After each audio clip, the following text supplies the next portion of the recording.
Hi mayam boy ki channel sida amuka na taram no cherry ngasi tawzagadawri basina ngasi gi oiba card message ne adudi haipet yeng minner se ngasi gi oiba kari message taro dagi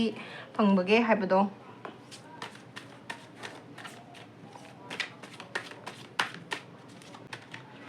is the one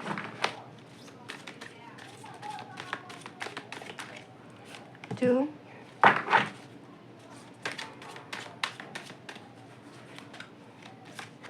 and three ko sila card ahum ko card ahum sidagi isa isa na pamba card amamam khanbiro aduga ngasi gi oiba kari message lakbage haibado yengminase ahan bagi sigi card khanbi bai chilnaw singi oina ngasi kari message lakpano haibado pune yengminase sigi ahan ba card se khanbi bai chilnaw singi oina ngasi gi numit se ko isa je kitang thawai nuai ta ba haidare ko pukning nusi bagumba kitang faugani ko mase isagi relationship ki natraga thaba inkhang gi oigera career gi oigera natraga imung manung da haidare koi family gi related oiba hiram da oigera ko amekta da oiba yai isa da kitang chaina fauraga thawai nuai ta ba pukning nusi ba dugumba khara laigani ko ngasi gi numit se aduna yarin khai isagi wakal se kitang section bi oba ko isai thanda naidom tare haibagi wakal amaga loinaraga yamna nuai ta bado adudune ko sigi card se da uba phangin se aduna kitang section bio isa se sugumba nungai ta ba ko ta ba se leitana bagi damak ta hai tare ko sine card se dagi phangi ba message ko aduga ani suba khan bi bai jil naw singi amu yeng minase ani suba khan bi bai jil naw singi oina di 10 of cups ko hari ba sigi card sigi matung inang si hari ba numit se isa se yamna harau ta yamna nungai leiba numit ama oigani ko aigi imung manungi miyoi singa loinaraga natraga aigi partner ga relationship ki matang do oigera job ki oigera job ta su business ta su koi gi business partner leidana ko adugumba dai relationship ki da oirasu aigi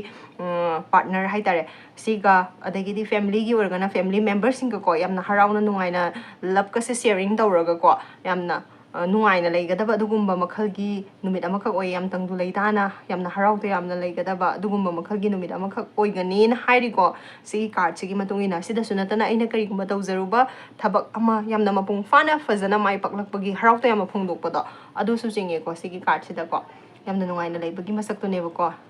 second card se khanbi bai chal naw singi message ne aduga ahum suba card haitare si khanbi bai chal naw singi kari message leibagi habadu muk yengbidase ahum suba card se khanbi bai jil naw singi oina dinga sigi numi se pangthok ning ba thabak leiraga su ko thabak to adum pangthok piyo ba ko ai si thabak se pangthok ke na mu khan graga di maduda ning hanna ba se leibi gano ba ko adum just go with the flow hai tare ko adum toksalo thabak to adum soidna mai pa kane ba ko isa se kari gi damang ta mai pa ka doino hai tare universe ki side gi isa da adum koi da adum magi blessing se adum pibiri ba ko aduna maram or kanda tawgi khan ba thabak to di ning hanna gano aduda ayat pa apan ba leiragasu isada ninghanaba leitana ko adum thabak tu dum pangthok piyo ko pangthok matamda adum isana